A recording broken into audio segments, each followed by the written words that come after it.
My family and I got to experience SeaWorld for a couple of days. Hi friends, this is Laura Kromzak with the Disney Slowdown. Yes, the hurricane hit our area. The entire county was without power for several days, and thankfully, SeaWorld to the rescue. Have you been to SeaWorld? I think we need to talk about this. I think this is a park that you need to know about.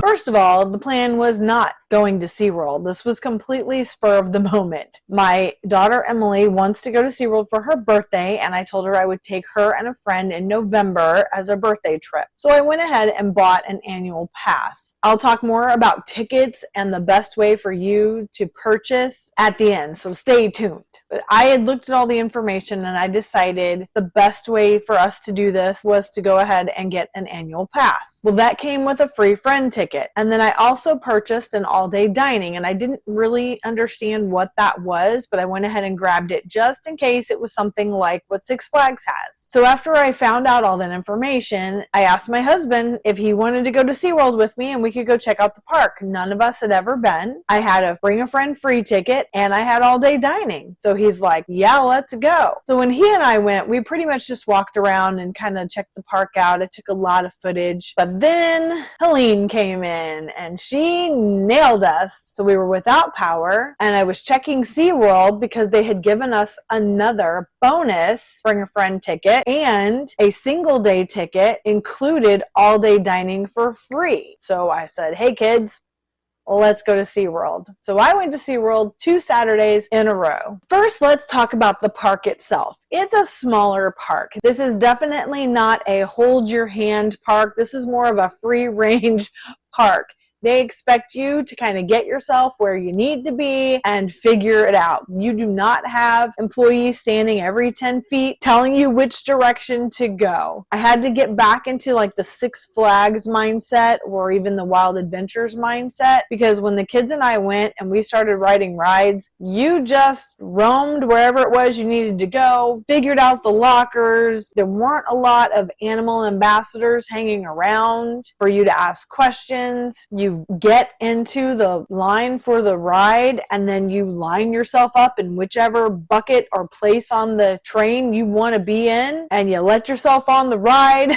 It was a completely different experience. Not a bad one, just a little bit different than what I've been used to going to Disney and Universal. The one ride that my husband and I rode was called the Sky Tower. Now that one did cost money. It was $5 a person, although pass holders got in for free. So there's one benefit to being a pass holder. I loved being on this. You're indoors, you're sitting down, and it's air conditioned, and you've got cushy chairs, and this big bucket just lifts you up and then slowly spins you around as you continue to climb up this pole. You get a great 360 view of the park and the surrounding areas. There are different lands all over the park, including a place for littles called Sesame Street, which was fun. Now my kids, of course, they were like, oh, Mom, we're not going there. But I made my husband go back there with me and look around, and we had to go back and watch the parade because I wanted to see the Sesame Street parade. Here we go. This is my kind of ride.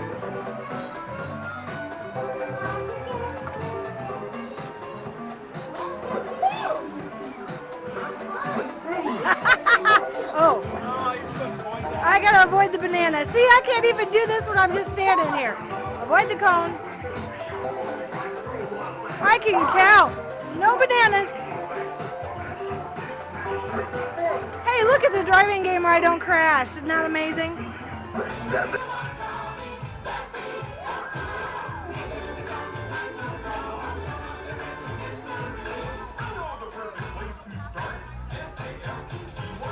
This is not a park where you're going to want a park bag if you're going to ride rides. You can bring a park bag, and we did, and I just paid for a locker. They were $3 for a 2-hour rental, which honestly, if the park's not really packed, you could get 3 rides in that first 2 hours. There are bins at each of the rides, so if you don't bring a park bag and you don't want to pay for a locker, you can bring a fanny pack, something that attaches to you, and it'll probably be okay on the rides, and you can bring your water bottle. You can walk through the train, put your belongings in the bin, and then walk back to your seat and get yourself buckled in. That is an option. I don't think I would personally leave anything valuable like your phone or credit cards or anything like that, but your water bottle, fine, chapstick, lotion, inhaler, whatever you need to bring to the park, that would be okay. I think if you had a fanny pack attached to you, most of the time you would be fine. As long as it's secure, they're not going to make you leave it. Or you could do a $12 all-day locker. You get 2 hours at each location, but it's real easy to move the locker throughout the park so you can ride multiple attractions. So let's talk about the rides. The first ride is the pipeline, and that one appears to be really close to the front entrance of the park. However, you have to walk around on sidewalks. The way they have the paths built, it takes a little longer to get back there. Then we put our stuff in a locker, had to figure that out, and basically loaded ourselves on the train. I kind of like being in the middle. I don't want to be in the front. I don't want to be at the end. If there's ever going to be an opportunity for more jarring, it's going to be at the end. So I like to try to get in the middle of the trains, especially since I'd never been on these. The pipeline is like you're on a surfboard, so you're standing up, and it was a lot of fun. The one thing I will say about these rides, and I think SeaWorld does this so well, just based on the 3 roller coasters that I went on, they're not super fast. Some of the other amusement parks, they're like, oh, we got to speed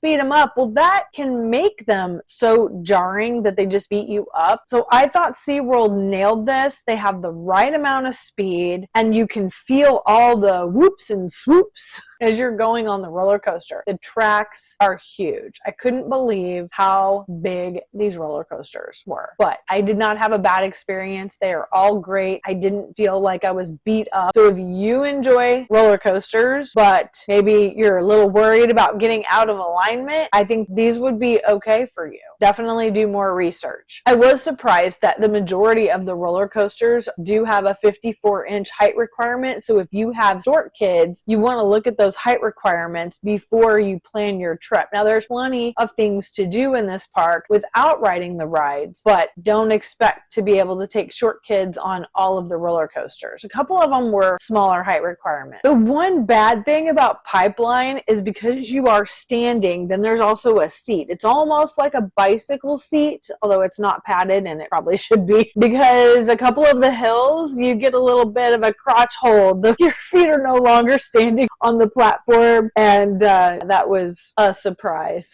The next one we rode was the Manta. I did not get a video of this car taking off. You load yourself in, and you're sitting in these chairs. It's more like a captain's chair. But then as you're sitting upright, your bottom lifts up, and now your back is aligned with the track and you're face down. Kind of like Tron, you're not going to want to pick up your neck and look around because that'll probably hurt your neck. But you're a manta ray, and you are looking down, and there's barrel turns and there's upside down loops. It was a lot of fun.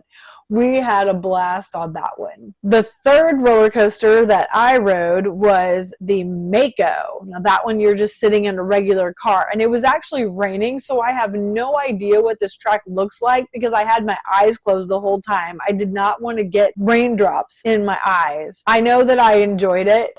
The kids rode Manta Ray without me for a second time, and I actually caught their ride on video. Check this out. My kids went on Kraken. I decided not to because the AP group had told me stay away from Kraken, but everything else will be fine. Penguin Trek is their newest ride, and that one had well over an hour wait by the time we got back there. Then we went on Journey to Atlantis. So we're in the line, and they're kind of showing video of what you're going to experience on the ride. Most of it, I would say, is indoors or hidden. You can't really see everything that's going on, but you can see the big hill. So we got onto the boat, and you're just kind of going around, just kind of like a regular log flume, and you're going through the lost city of Atlantis, and then all of a sudden you're at the big hill already, and we're like, wow, that was a short ride. So we're climbing up, and then swoosh, we go down the big hill, but then you still got a little bit of ways to go, and then there's another little hill, and we're like, okay, that was surprising. And then we thought, well, now the ride's over. No, then you get on a little bit of a track, and you've got a little bit of a roller coaster going on there. We had a great great time on that ride. It was unexpected, and we will definitely ride that one again. The other water ride is Infinity Falls, and that is your typical inner tube boat ride. I'm sure you get drenched. I saw everybody getting drenched.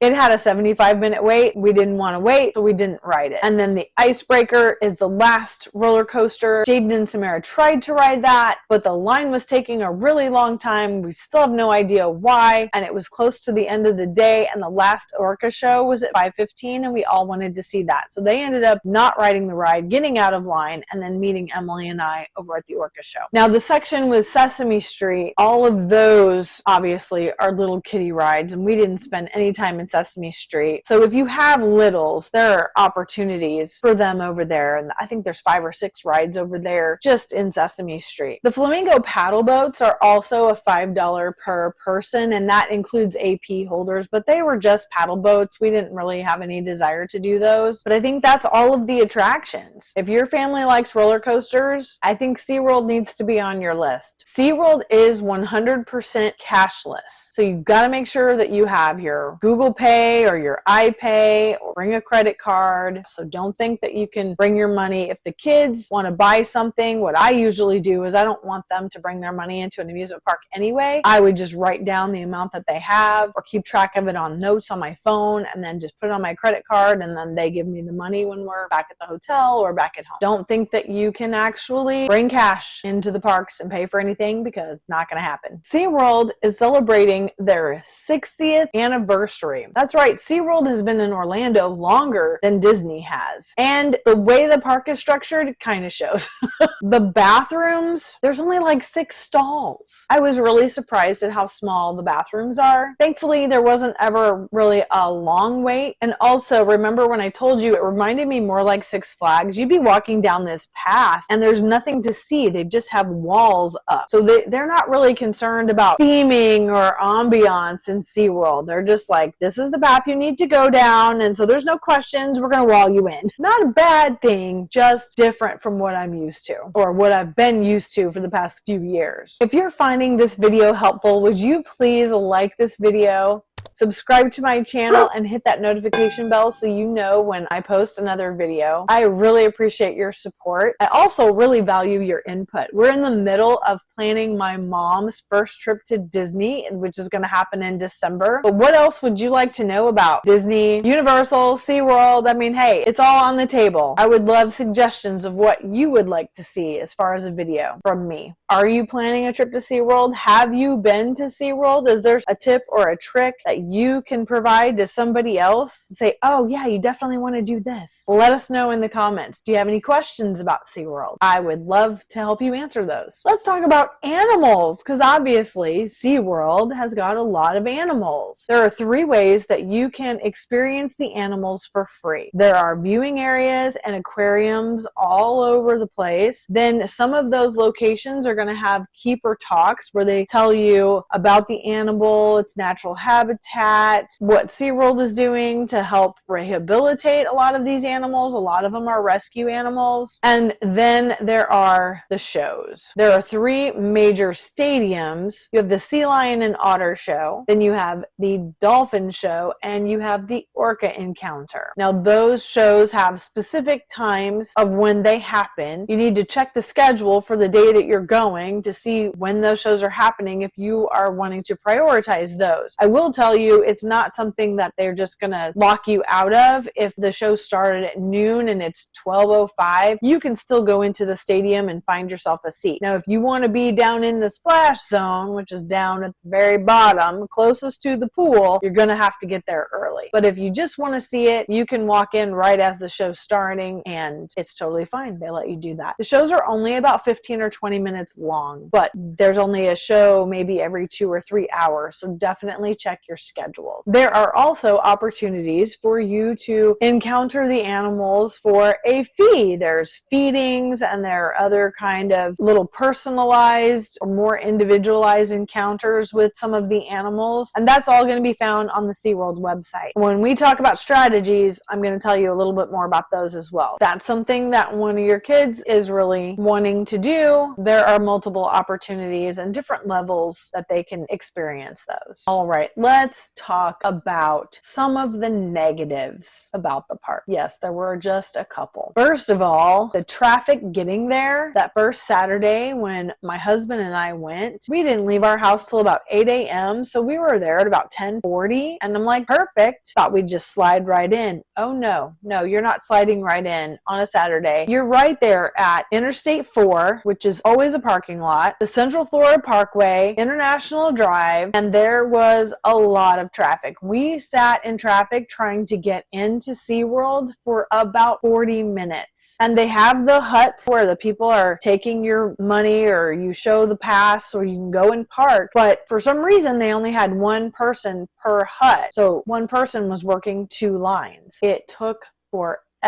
Now, when I went back the following Saturday, we left bright and early, and we were there right after the park opened, and I was surprised that it wasn't backed up. I figured this would be like a rope drop in park, but it could have also been because we had the hurricane and all the schools were closed on Thursday and Friday, I think in the whole state of Florida. So everybody who had passes and maybe they would have gone on a Saturday, they went ahead and went to the parks on Thursday and Friday because Orlando just had some storms and they didn't lose power like we did up north. That's my guess, because it didn't feel as busy on that second Saturday as I expected it to. If you want to ride rides, I highly recommend getting there before park opens so you can get situated, and as people are coming into the park, you can just start banging out those rides. When we got there, we did Pipeline, Manta, and Mako all within that first 2 hours of the locker rental, so we were very pleased about that. Because it's not a large park, the parking is really close to the front gate, so you don't have to worry about trams or walking 100 miles from your car to get to the front of the park. However, you're going to want to take a picture of your car and the surroundings, because you have 2 roads that go into the parking lot, and then they have sections that have different names, but there's not any row numbers or cute little animal names or anything. It's like big, huge areas. When Will and I went there, we actually did not remember where we parked, and we were out there in this small parking lot for like 20 minutes looking for our vehicle.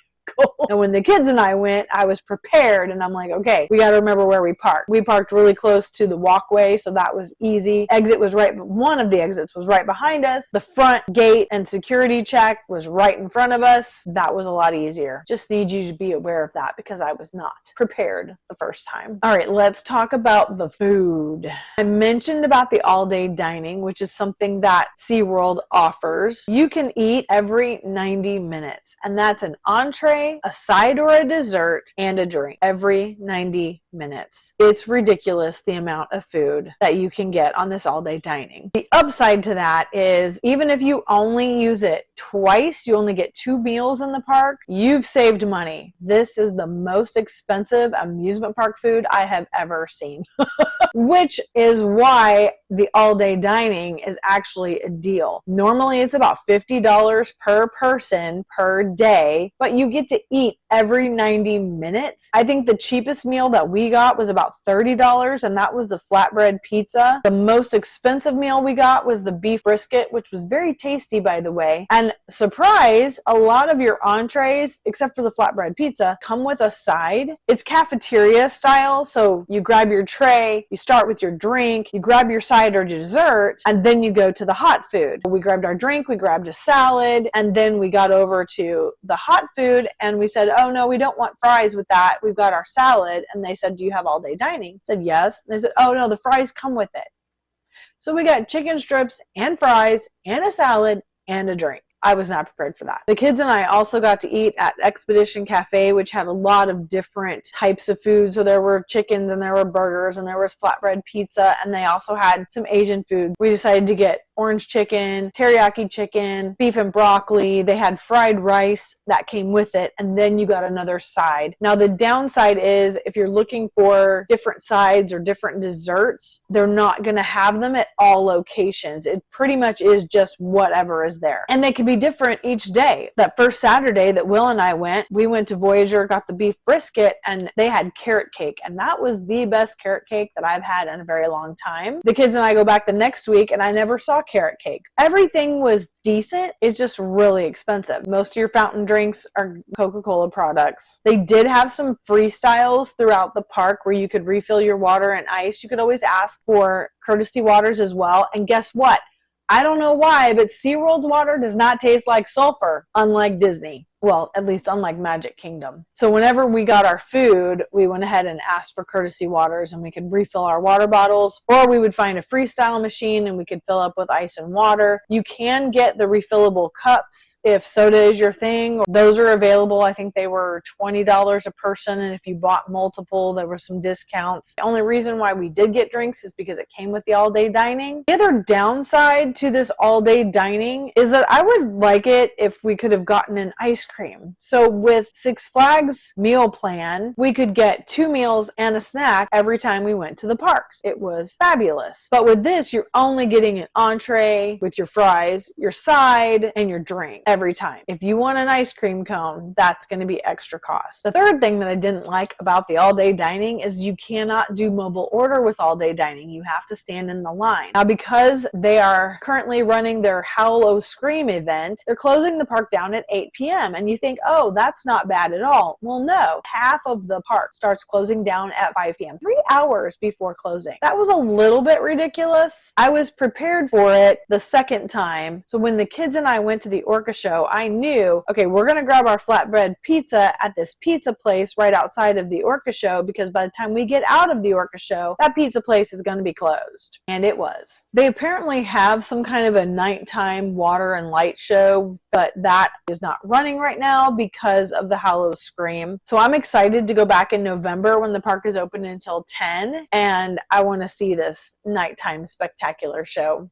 Let's talk strategies. First of all, if you decide to go to SeaWorld, how do you buy the tickets? When's the best time? I would start stocking tickets now. Let's say you're planning on coming to Orlando next summer, and you're thinking, maybe we'll go ahead and get a day or two at SeaWorld. I would start looking at ticket prices now and start reading the fine print, because I have seen just in the month that I've had the pass, you could get single day tickets into the park that got the all day dining for free. I mean, that's $50 value that you're getting for free. And if you read the fine print, a lot of times it says the ticket has to be used within 6 months of original purchase. So if you find your days that you're looking at, you want to make sure you're in that 6-month window. They also had deals on 2 or 3 days in the parks as well. Now, SeaWorld is partnered with Aquatica, which is right across the street. That's the water park. Discovery Cove, where you're swimming with dolphins, and Busch Gardens over in Tampa, which is really only about an hour, hour and a half away. It's not bad. So if you're wanting to come to Florida for a family vacation and Disney's maybe a little too expensive, maybe you don't think your kids can quite handle Universal, or again, just the cost, SeaWorld might be an answer for you. That might be something that you go ahead and do.